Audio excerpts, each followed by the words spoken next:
মুন্সিগঞ্জ সদরের মিরকাদিম পূর্বপাড়া এলাকায় স্ত্রী মিতু আক্তারকে নিজ হাতে বটি দিয়ে কুপিয়ে হত্যা করে থানায় হাজির হয়ে স্বীকারোক্তি দিয়েছে ঘাতক স্বামী সুমন ওরফে শাহজাহান। ২০ মে দিবাগত রাত ২টার দিকে মিরকাদিম পৌরসভার পূর্বপাড়া বটতলা এলাকার ভাড়াটিয়া বাড়িতে এই হত্যাকাণ্ডের ঘটনা ঘটে। ভোর ৫টার দিকে থানায় হাজির হয়ে স্ত্রী হত্যার কথা পুলিশকে জানায় স্বামী। পরে ঘর থেকে রক্তাক্ত মরদেহ উদ্ধার করে পুলিশ। নিহত মিতু নৌদিঘির পাথর এলাকার মিন্টু শিকদারের কন্যা। ঘাতক স্বামী সুমন ওরফে শাহজাহান রিকাইবাজার বটতলা এলাকার শরীয়তুল্লাহর পুত্র। প্রতিবেশী ও স্বজনরা অভিযোগ করে বলেন, প্রায় ৮ মাস আগে মিতু আক্তারকে বিয়ে করে অভিযুক্ত সুমন।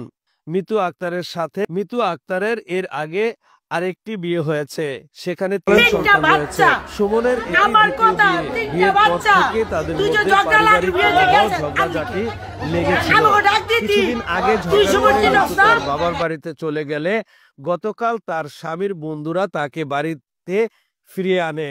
সেদিন রাত ২টার দিকে বন্ধুদের সাথে মদ্যপান করে বন্ধুদের সহযোগিতায় স্ত্রী মিতুকে ধারালো বটি দিয়ে হত্যা করেছে বলে জানান তারা। যারা নেশা খাইবো সংসারে থাকি, যে নারী যে মহিলা হ্যাঁ কি পুরুষের বাবা হাতিটা ভাই না রে, হ্যাঁ গরিকে ছোট জোর করে লইছে, কইছে নিশা খায়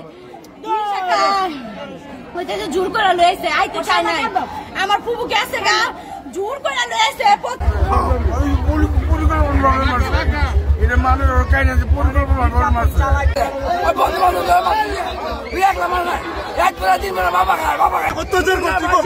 বহুত কিছু করতে, এই জন্য ফাঁসি চাই।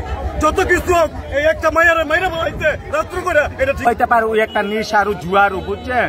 ওই জুয়া খেলে কয়দিন পর পর ওরে টাকা লিগা অত্যাচার করে। এর আগে একবার টাকা আইনা দেয় নাই দেখা ওরা ফাঁসি দেওয়াইছিল। এলা ৩-৪ জনে গিয়ে ওরা বাসাইছে। তার বাদে এই ৩-৪ দিন ধরে বাসায় গেছে।